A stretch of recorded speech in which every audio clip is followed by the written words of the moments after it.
Unofficial results as of 4 p.m. ngayong araw, malinaw na frontrunner si Senador Bongo. Sa pagsasaliksik ng GMA Integrated News Research mula sa datos ng COMELEC, halos kalahati ng boto ni Go base sa lampas 97% na transmitted ng mga election returns galing sa Mindanao, Eastern Visayas at National Capital Region kung saan nanguna siya sa 5 lungsod o bayan. Sa 26 million na boto ni Go, 9 million ang galing sa Mindanao, habang lampas 5 milyon naman sa Visayas. Sa 82 probinsya sa Pilipinas, number 1 si Go sa 45 na mga probinsya.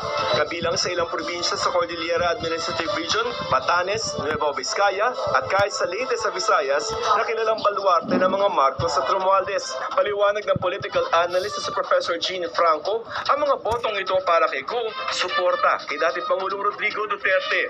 Yung Duterte surge can be attributed to Bongo being number 1, and also yung nakapagtanim naman din siya in the sense na yung malasakit centers have been closely identified with Bongo.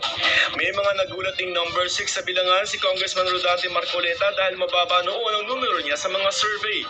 Ayon kay Professor Franco, nakatulong ang suporta ng mga Duterte. Ang sinasabi nila kasi Iglesia, pero ang 2.8 million lang ang populasyon ng Iglesia. So kahit mag-block voting pa sila, katakataka rin na ganun karami yung nakuha niya. At saka doon sa 2.8, hindi naman lahat doon registered voters. Si Marcoleta figured in during the Quadcom hearings. Kaya si Marcoleta na tubong Tarlac dinala rin ng Mindanao na nagbigay sa kanya na lampas 5 milyong boto. Nakakuha rin siya ng 7 milyong boto sa Luzon Regions at halos 3 milyon mula sa Visayas. Ayon sa political analyst na nakausap namin, may kinalaman yung sentimiento ng publiko sa nangyayari sa bansa at sa kanila mismo sa resulta ng eleksyon 2025. Like, for example, if we're talking about the cases of Makino and Kiko Pangilinan, tingin ko po sila yung nagsilbing alternative candidate ng mga botante na sawang-sawa na doon sa pangayan ng dalawang political camps, yung administration versus Duterte camp. Ang number 2 na si Aquino, top-notcher sa 21 ang mga probinsya.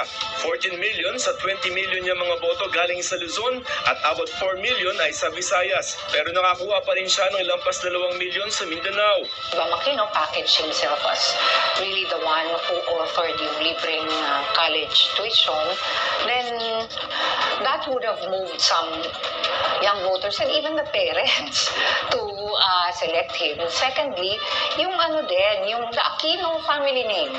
Naghabol naman sa Mindanao si Kiko Pangilinan sa mga huling araw ng kampanya at nakakuha pa ng endorsement sa ilang leader sa Mindanao.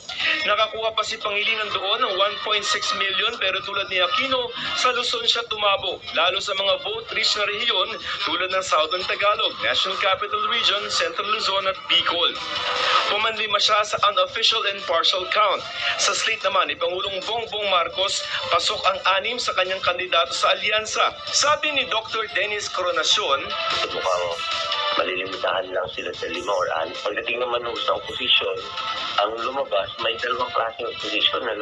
Aminado si Representative